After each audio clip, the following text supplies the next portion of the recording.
Dennis Nedry was the computer genius behind Jurassic Park's security systems. Brilliant, but bitter. Underpaid and deep in debt, he sold out to Biosyn for a briefcase of cash. His task was clear: cut power, open fences, steal embryos in a Barbasol can.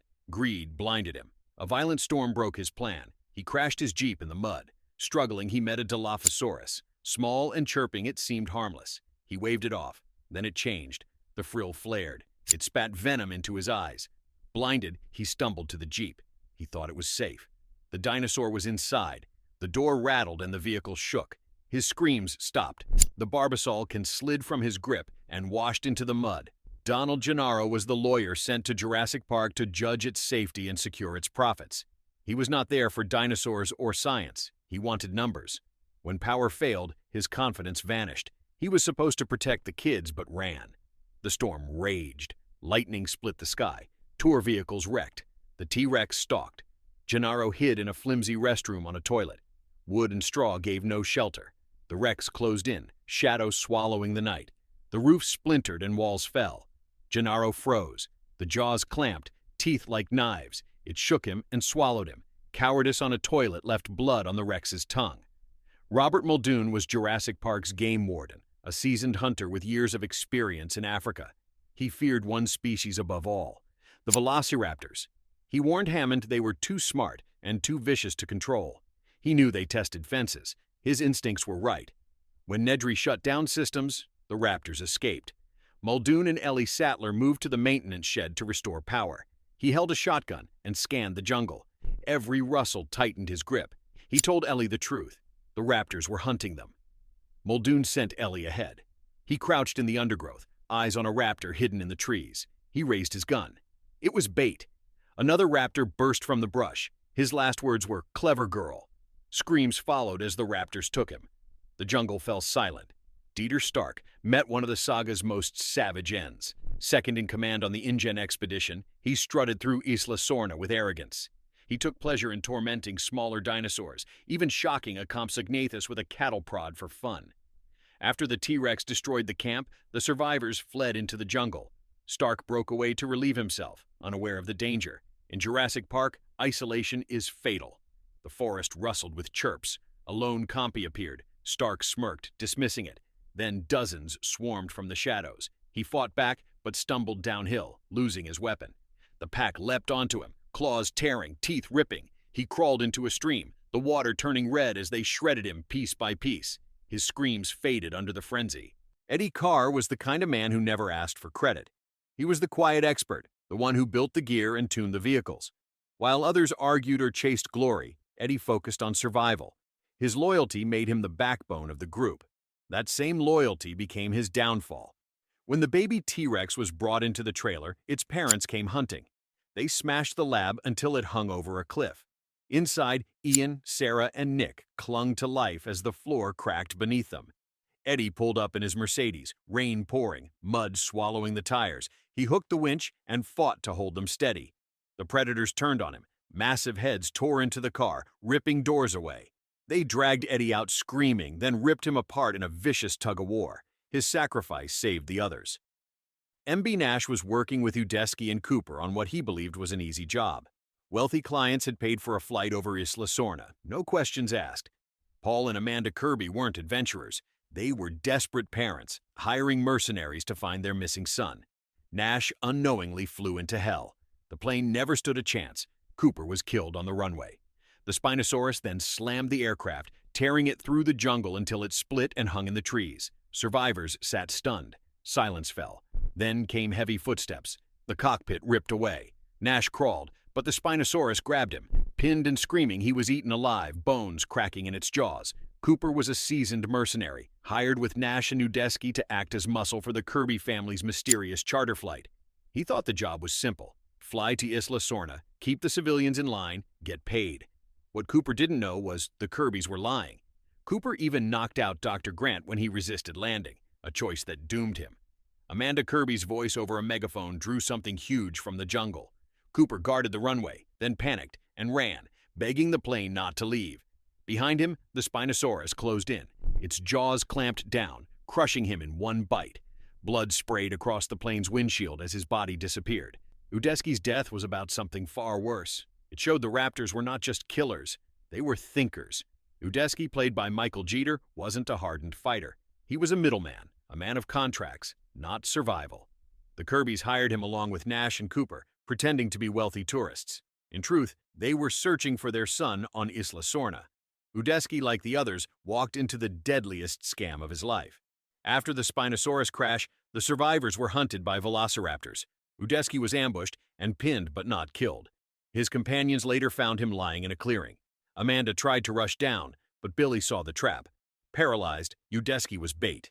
When the ruse failed, the raptors snapped his neck. No mercy, just cold calculation. The billionaire who carried John Hammond's vision into reality, Simon Masrani, was creating Jurassic World, the park that finally worked. Dreams built on spectacle demanded bigger attractions, and Masrani's push for something cooler created the Indominus Rex. That choice sealed his fate. When the hybrid escaped, Isla Nublar fell into chaos. Security failed, civilians panicked, and Masrani made a reckless call. Despite little flight training, he climbed into Jurassic 1, a helicopter armed for war. Pride and fear sent him skyward. From the cockpit, he spotted the Indominus near the aviary. Gunfire lit the air. The beast smashed the glass, unleashing a storm of pteranodons. The swarm tore into the chopper. A soldier vanished, rotors failed, and fire consumed Masrani as the helicopter crashed. Zara Young wasn't a villain. She wasn't reckless. Claire Deering's assistant was simply tasked with watching two boys she barely knew. Distracted and overwhelmed, she made one mistake. She was in the wrong place when everything collapsed.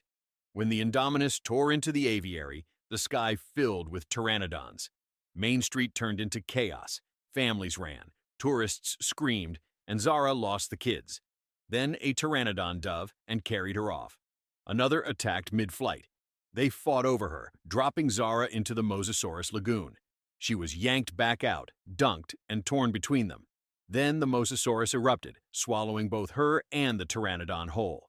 The death of Ken Wheatley feels like justice. A mercenary who treated dinosaurs like trophies, Wheatley ripped teeth from the creatures he caught, souvenirs from legends. That cruel habit became his downfall. At the Lockwood estate, chaos raged while the Indoraptor sat in its cage.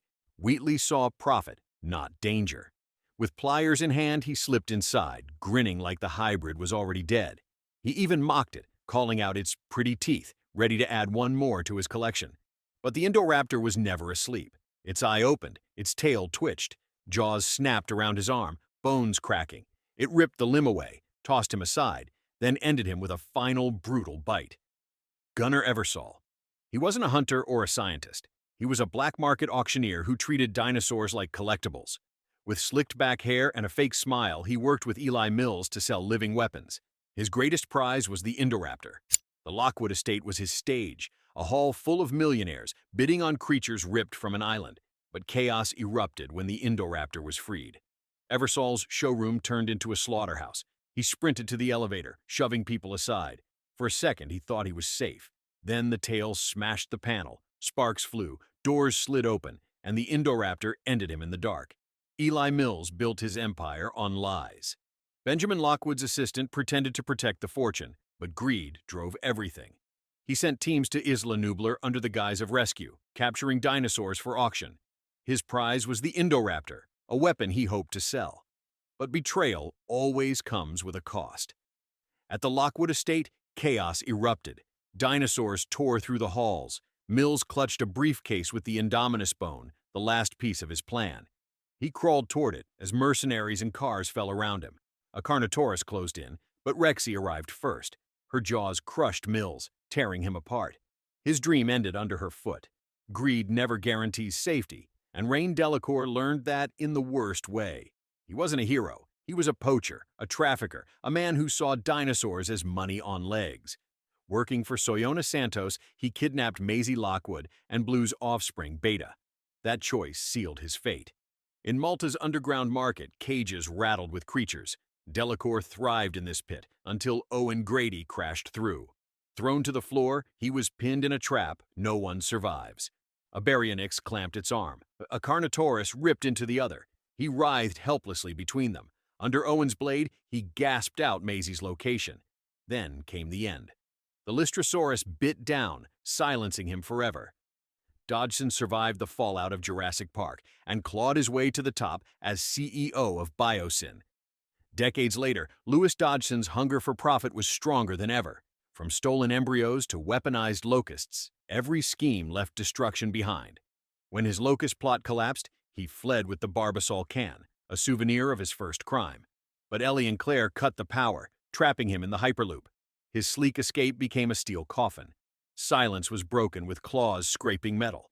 A frilled silhouette appeared, then another. His light caught a third. Venom sprayed across his face. Screaming, he dropped the can and fell. The Dilophosaurs swarmed, finishing him like Nedry decades earlier. His empire died with him. Leclerc was no rookie. Leclerc was a hardened mercenary, used to firefights and bloodshed, but nothing prepared him for what waited in the skies. His mission sounded simple: rappel down a cliff and steal a rare egg. Genetic gold for his employers, death for anyone who slipped. The rope groaned as he descended. Then came the Dimorphodons. They shrieked and clawed at him, wings slicing his face as he fought back. He was still swiping when the true terror arrived. The Quetzalcoatlus, a shadow longer than a bus. It landed by the nest, beak clacking like a guillotine. The rope snapped. Leclerc vanished in one gulp, his scream lost inside the giant's throat. Martin Krebs was not just another mercenary. Krebs was the corporate knife in the dark, working for Parkergenics. His mission was simple: steal dinosaur DNA. The cover story was medicine, but the goal was profit and control. Trained in paramilitary tactics, he was ruthless and willing to sacrifice anyone to succeed. When chaos erupted on the island, he bolted. DNA samples locked to his wrist, he stole a vehicle and abandoned the rest. But the jungle had its own trap. His escape ended in twisted metal. From the shadows came the Distortus Rex. It ripped him free, jaws snapping him in half. Only the briefcase chained to a severed arm remained. Nenah and Bobby were trained fighters, but skill meant nothing against the monsters of these islands. Nenah's end came first. After the Essex sank, she washed onto a quiet beach. Desperate, she tugged at cargo, thinking it could save her. Behind her, a Spinosaurus stirred. She turned too late. One strike, and she was in its jaws. It dragged her under, the sea turning red. Silence returned, but Nenah was gone. Bobby's fight came on a patrol boat. Shotgun ready, he fired into the waves. The Spinosaurus rammed, tearing into the deck. Bobby was seized, crushed, and dragged below. His crew screamed, helpless to stop it.